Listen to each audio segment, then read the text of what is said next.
महाराष्ट्राचे माजी मुख्यमंत्री अशोक चव्हाण जे नांदेड लोकसभा मतदारसंघातून मेंबर ऑफ पार्लमेंट होते.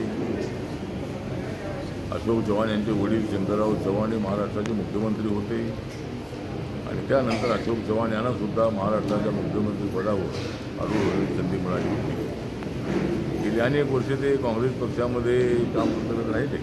अत्यंत प्रामाणिकपणाने त्यांनी काँग्रेस पक्ष वाढवला. परंतु आपल्याला माहिती मिळालेली आहे की अशोक चव्हाण यांनी काँग्रेस पक्षाचा आमदारकीचा राजीनामाही दिलेला आहे.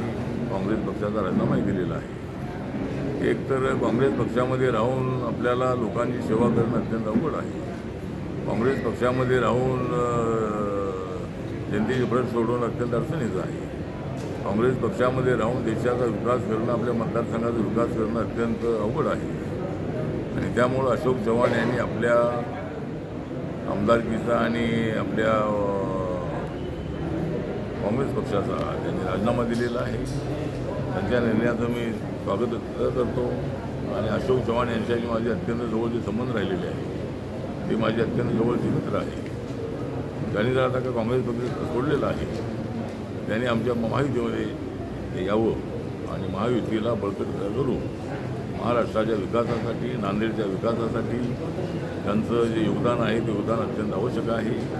माननीय नरेंद्र मोदींच्या नेतृत्वाखाली देश विकासाच्या दिशेनं पुढे जात आहे आणि अशा वेळेला काँग्रेस पक्षामध्ये राहून आपल्याला नांदेडचा, महाराष्ट्राचा आणि देशाचा विकास करता येणार नाही.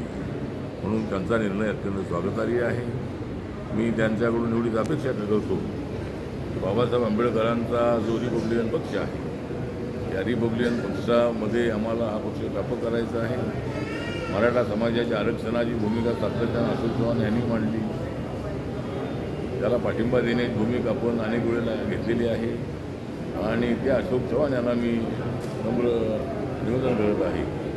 जर आपण आता काँग्रेस पक्ष सोडलेला आहे तर आपण Republican Party of India, Babasaheb Ambedkar, Chhatrapati Shivaji Maharaj, Mahatma Jyotiba Phule, Rajarshi Shahu Maharaj यांच्या विचाराचा जो पक्ष आहे त्या पक्षामध्ये आपण यावं. आपलं स्वागत आहे आणि आपण महायुतीमध्ये सामील व्हावं. जर आपल्याला रिपब्लिकन पक्षामध्ये आपण आलात तर आपल्याला मोठी जबाबदारी आपण देऊ.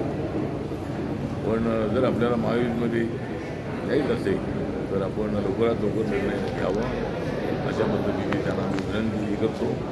आणि त्यांनी घेतलेल्या निर्णयाचं मी रिपब्लिकन पक्षाचा अध्यक्ष म्हणून मी त्यांचं हार्दिक स्वागत करीत आहे. त्यांनी अत्यंत जबरदस्त अशा पद्धतीचा डेअरिंगबाज असा निर्णय घेतलेला आहे आणि तो निर्णय त्यांचा कौतुकास्पद आहे. म्हणून त्यांचं मी या ठिकाणी हार्दिक अभिनंदन करत आहे. आणि त्यांनी RPI मध्ये यावं अशा पद्धतीची आपली त्यांच्याकडून अपेक्षा आहे.